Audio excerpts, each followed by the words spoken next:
on and He's mysteries. done it all. Fascinating. He's done it all. Fascinating. All the way back to Vietnam, right? Yeah, yeah. That guy, what a crazy story, man. You imagine being involved in that kind of shit? I don't know. Yeah. How much do you believe it, though? Like, it's like, when I hear the UFO stuff, there's a part of my brain that's like, don't get suckered into this. This shit's nonsense. There's something that, it just feels like if they told me a super volcano was going to erupt, I would believe it. Because super volcanoes are definitely real, and there's a historical precedent. They've ruined civilizations.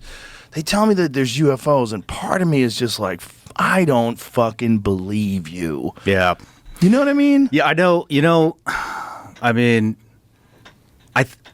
what bothers me about the whole camp is none of these camps like talk to each other. Right. It's my camp knows everything. Isn't that always the case, though? That's the case in the military often, right? Oh, yeah. I was going to compare it to special ops.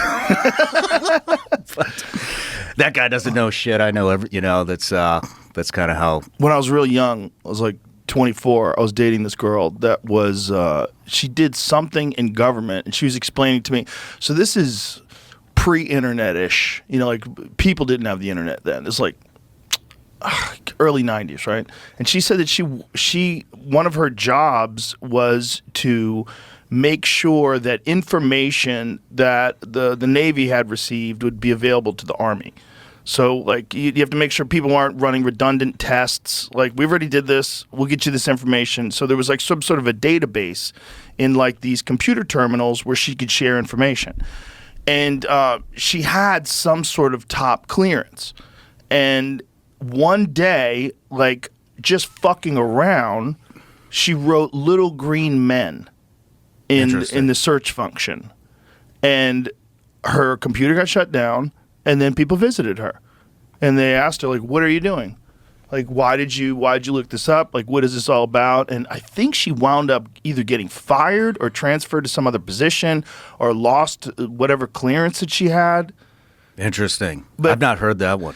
When I was young, I was like, "Wow, aliens were real." But as an older man, now looking back on it, I go, "Well, maybe what she was doing was inappropriate for her job."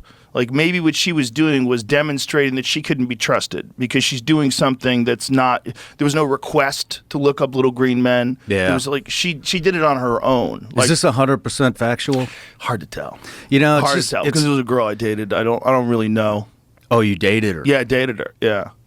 This is like I said, early 90s. I was living in New York. I had actually dated her in Boston. Then we met up again in New York a couple of years later.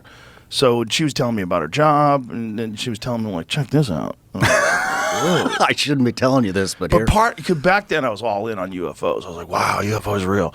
But as an older man, I look back and go, well, if you have some kid, she was basically my age. She's probably 24 as well. And you're having this kid work in these terminals that has access to top secret information, and they have clearance. I would say, hey, maybe you shouldn't be just looking up shit randomly. Yeah. Like, we can't have this kid. We can't trust this kid. It doesn't seem like everything's so compartmentalized in government, and especially at that kind of classified, whatever, security clearance level. I mean, there's whatever. I didn't get that high up, but I've not seen like a database where you can just look anything up. Like, oh shit, who killed